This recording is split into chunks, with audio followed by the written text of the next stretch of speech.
दोस्तों स्वागत है आपका इनसाइट नॉलेज की टॉप डिफेंस और वर्ल्ड अफेयर से जुड़ी न्यूज में। आज की इस वीडियो में डिफेंस और वर्ल्ड अफेयर से जुड़ी काफी सारी खबरें निकलकर सामने आ रही है, जिसके बारे में एक एक करके इस वीडियो में हम बात करेंगे, जिसमें अस्त्र मार्क 2 के इंडक्शन की टाइमलाइन को लेकर अपडेट आ रही है। भारत की तरफ से 500 पैरा कमांडो को पहली बार एक बड़े ऑपरेशन के लिए उतारा गया है। अमेरिका की तरफ से कहा गया है कि अगर भारत के ऊपर ट्रस्ट ना होता तो हम इंजन की सप्लाई न कर रहे होते। इसके अलावा भारत के हाथ में एक बड़ा जैकपॉट लगा है और गैस का बड़ा फील्ड मिला है, जिसने कतर की टेंशन बढ़ा दी है। इन सभी खबरों के बारे में एक एक करके इस वीडियो में हम बात करने वाले हैं, इसीलिए वीडियो को अंत तक जरूर देखिएगा। साथ ही अगर आप हमारे चैनल पर पहली बार आए हैं तो नीचे दिए गए सब्सक्राइब बटन को प्रेस कर बेल आइकन को दबा ले, जिससे हमारी डेली वीडियो आप तक सबसे पहले पहुंच सके। तो चलिए शुरू करते हैं इस वीडियो को। पहले दोस्तों बात करते हैं एक नई और महत्वपूर्ण रक्षा तकनीक के बारे में, जो जल्द ही भारतीय वायुसेना में शामिल होने वाली है।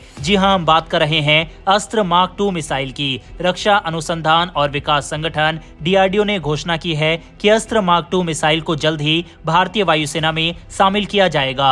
ये घोषणा DRDO के चेयरमैन और रक्षा अनुसंधान एवं विकास विभाग के सचिव डॉक्टर समीर V कमत ने की है। अस्त्र मार्क 2 एक beyond visual range BVR air to air missile है, जिसकी रेंज 140 से 160 किलोमीटर तक है। यह इसकी पहले वाली मिसाइल अस्त्र मार्क 1 से काफी ज्यादा है। इस मिसाइल के ट्रायल पिछले 2 सालों में किए गए हैं, जिसमें कैपेटिव ट्रायल, सेपरेशन ट्रायल और dual pulse rocket motor trial शामिल है। डॉक्टर कमत ने बताया है अगले 2-3 सालों में इस मिसाइल का इंडक्शन हो जाएगा। इस साल के अंत तक सुखोई 30 MKI फाइटर जेट से इसका प्रोडक्शन रेडी कॉन्फ़िगरेशन लॉन्च किया जाएगा। अस्त्र मार्क 2 का विकास और इंडक्शन भारत के रक्षा क्षेत्र में आत्मनिर्भरता की दिशा में एक बड़ा कदम है। यह देश की हवाई सुरक्षा क्षमता को मजबूत करेगा और बदलते हवाई खतरों का मुकाबला करने में सहायक होगा। ये दुनिया की सबसे खतरनाक हवा से हवा में मार करने वाली मिसाइल में से एक होने वाली है, जो कि जल्द ही भारतीय वायुसेना को मिलने जा रही है।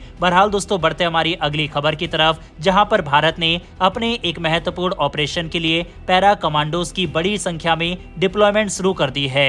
दरअसल जम्मू क्षेत्र में पाकिस्तानी आतंकवादियों की घुसपैठ के मद्देनजर भारतीय सेना ने अपनी तैनाती में बदलाव किया है। खुफिया जानकारी और सुरक्षा आवश्यकताओं के अनुसार सेना ने 500 पैरासूट स्पेशल फोर्सेस कमांडोज को वहां भेजा है। इनका लक्ष्य 50-55 पाकिस्तानी आतंकवादियों को ढूंढकर खत्म करना है, जो इस क्षेत्र में आतंकवाद को फिर से जीवित करने के लिए आए हैं। खुफिया एजेंसियों ने भी अपनी गतिविधियां बढ़ा दी है और आतंकवादियों को समर्थन देने वाले अवर ग्राउंड वर्कर्स को खत्म करने की कोशिश कर रही है। जमीन पर सेना के अधिकारी आतंकवादियों को खोजने और खत्म करने की रणनीति बना रहे हैं। ये आतंकवादी नए हथियारों और संचार उपकरणों से लैस है। सेना के पास पहले से ही क्षेत्र में आतंकवाद विरोधी ढांचा मौजूद है, जिसमें 2 राष्ट्रीय राइफल फोर्सेज और अन्य नियमित इन्फेंट्री डिवीजन शामिल है। ऐसे में पैरा SF को घाटी में उतारने का कारण यही है कि भारत चुन चुनकर इन आतंकवादियों को खात्मा करना चाहता है। वहीं ऐसा भी हो सकता है कि कोई बड़ा मिलिट्री ऑपरेशन भी पाकिस्तान के आसपास की सीमा के पास भारतीय पैरा SF के द्वारा किया जाए। कुल मिलाकर ये तो साफ है कि अब इन आतंकवादियों की खैर नहीं है, क्योंकि अब भारतीय कमांडोज इनकी तलाश में अब घाटी में उतर चुके हैं। बहरहाल दोस्तों बढ़ते हमारी अगली खबर की तरफ, और ये खबर अमेरिका से निकलकर सामने आ रही है। हाल फिलहाल में भारत और अमेरिका के रिलेशन कुछ ज्यादा खास अच्छे नहीं चल रहे। दोनों तरफ से अब रिश्तों को अच्छे करने की कोशिश की जा रही है। भारत की तरफ से अमेरिका में नए एम्बेसडर भी नियुक्त किए गए हैं, जिनको काफी ज्यादा अनुभव भी है।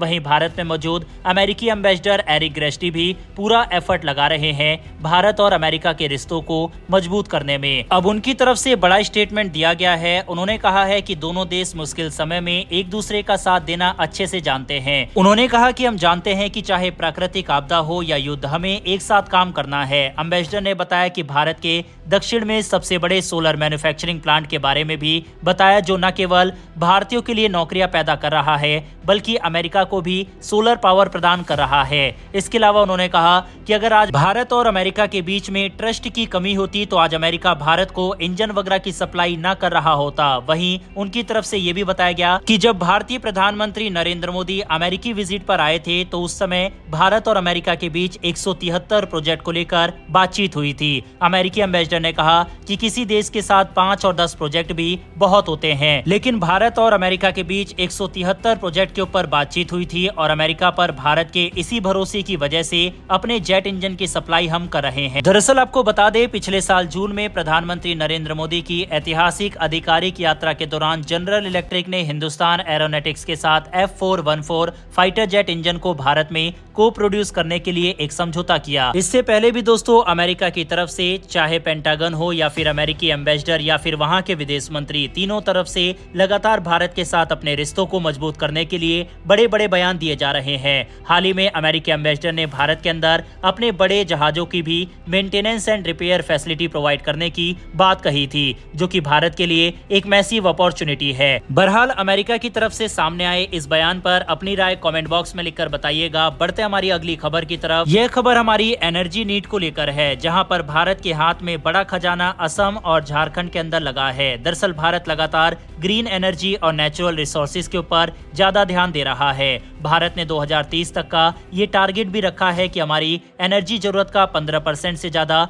नेचुरल गैस से पूरा होना चाहिए। लेकिन भारत का ये टारगेट तब तक पूरा नहीं हो सकता जब तक भारत अपने देश में नेचुरल गैसेस के रिसोर्सेज को नहीं ढूंढ लेता। भारत अपनी नेचुरल गैस की जरूरत को ज्यादातर कतर जैसे देशों से पूरा करता है और भारत ने कतर के साथ long term natural gas deal sign कर रखी है। वहीं आपको ये जानकर हैरानी होगी कि भारत की जरूरत का 40% से ज्यादा नेचुरल गैस सिर्फ एक कंट्री यानी कतर से ही आता है, जो कि हमारी डिपेंडेंसी किसी कंट्री पर कितनी ज्यादा है ये दर्शाता है। फरवरी 2020 में पेट्रोनेट LNG लिमिटेड और कतर एनर्जी के बीच में 20 साल की एक long term energy deal sign हुई थी, जिसमें एग्रीमेंट के मुताबिक हर साल 7.5 million ton natural gas Qatar की तरफ से भारत को सप्लाई की जाएगी। लेकिन जैसा कि हमने शुरुआत में ही कहा कि भारत जब तक अपने देश में नेचुरल गैस के भंडार नहीं ढूंढता तब तक भारत का जो टारगेट है वह आसानी से ना तो पूरा होगा और इसमें भारत की डिपेंडेंसी किसी अन्य देश पर काफी ज्यादा रहेगी। वहीं पर अब भारत के petroleum and gas minister Hardeep Singh Puri की तरफ से अनाउंसमेंट किया गया है कि भारत के असम और झारखंड में गैस के बड़े भंडार मिला है। डिरॉक फील्ड जो मार्गरेटा में है उसने भारत के ऊर्जा जरूरत में एक बड़ी उपलब्धि हासिल की है। यह field Hindustan oil exploration company, oil India limited और इंडियन ऑयल कॉर्पोरेशन लिमिटेड की साझेदारी में संचालित होती है। हाल ही में डिरॉक फील्ड ने एक नया रिजर्वर सैंड 9 सफलतापूर्वक टेस्ट किया गया। इस रिजर्वर से हर दिन 6 million standard cubic feet gas निकाली जा रही है। अगस्त 2017 में इसका उत्पादन शुरू हुआ था। अब फेज सेकंड में 3 नए कुओं की ड्रिलिंग और 35 किलोमीटर लंबी पाइपलाइन बिछाई जा रही है। इससे उत्पादन 35 मिलियन से बढ़कर 55 मिलियन स्टैंडर्ड क्यूबिक फीट प्रतिदिन हो जाएगा। 18 जुलाई को पेट्रोलियम और प्राकृतिक गैस मंत्री हरदीप सिंह पुरी ने इस बड़ी सफलता की घोषणा की। डेरोक फील्ड की यह सफलता न केवल घरेलू उत्पादन को मजबूत करती है बल्कि देश की ऊर्जा जरूरतों को भी पूरा करती है। वहीं पर दोस्तों न केवल सिर्फ असम में गैस के बड़े भंडार मिले हैं बल्कि इसके साथ साथ झारखंड में भी गैस का बड़ा भंडार भारत को मिला है और ये भारत की एनर्जी नीड को पूरा करने में काफी मदद करने वाला है। वहीं पर भारत का जो टारगेट है 15% तक नेचुरल गैस के ऊपर अपनी जरूरत को बढ़ाने का, भारत उस तरफ अब धीरे धीरे बढ़ चला है। बहरहाल इस बड़ी सफलता के ऊपर अपनी राय कमेंट बॉक्स में लिखकर बताइएगा। बढ़ते हैं हमारी अगली खबर की तरफ, जो कि एक और मिसाइल टेस्ट की नो टाइम वार्निंग को लेकर है और ये नो टाइम वार्निंग काफी ज्यादा इंटरेस्टिंग है। दरअसल इस परीक्षण की घोषणा इसलिए काफी इंटरेस्टिंग है क्योंकि जहां पर ये टेस्ट होगा बंगाल की खाड़ी में नीचे की तरफ वह मेन एरिया है शिप के आने जाने का। भारतीय नौसेना की तरफ से बताया गया है कि 19 से 24 जुलाई के बीच में ये परीक्षण होगा। वहीं जहां टेस्ट होगा यह क्षेत्र लगभग 730 किलोमीटर में फैला है और श्रीलंका के तट के पास है। यह क्षेत्र एक प्रमुख समुद्री यातायात मार्ग के भीतर आता है। इस क्षेत्र में समुद्री यातायात इससे प्रभावित हो सकता है। नाविकों और पायलटों को सतर्क रहने और नोटिस में बताए गए नियमों का पालन करने की सलाह दी गई है। वहीं पर इस नोटेम से पता लगता है कि लंबी दूरी की मिसाइल का टेस्ट यहां पर हो सकता है। वैसे दोस्तों हमने ये देखा है कि अमूमन इस तरह के नोटेम वार्निंग भारत की तरफ से जारी नहीं की जाती, लेकिन काफी इंटरेस्टिंग एरिया वार्निंग पिछले 2-3 भारत की तरफ से जारी की गई है और आने वाले एक हफ्ते में DRDO के द्वारा 2 से 3 बड़े परीक्षण होने वाले हैं। DRDO के इन परीक्षणों के लिए ढेर सारी शुभकामनाएं। फिलहाल इस वीडियो में इतना ही। अगर आपने इस वीडियो को यहां तक देखा है तो कमेंट बॉक्स में एक जय हिंद जरूर लिखिएगा। साथ ही अगर आपको ये इन्फॉर्मेशन और वीडियो पसंद आई हो तो वीडियो को लाइक करके हमारी आने वाली डेली ऐसी वीडियो के लिए चैनल को सब्सक्राइब कर बेल नोटिफिकेशन अवश्य दबा लें। फिर मिलेंगे ऐसी एक नई वीडियो के साथ। धन्यवाद। जय हिंद।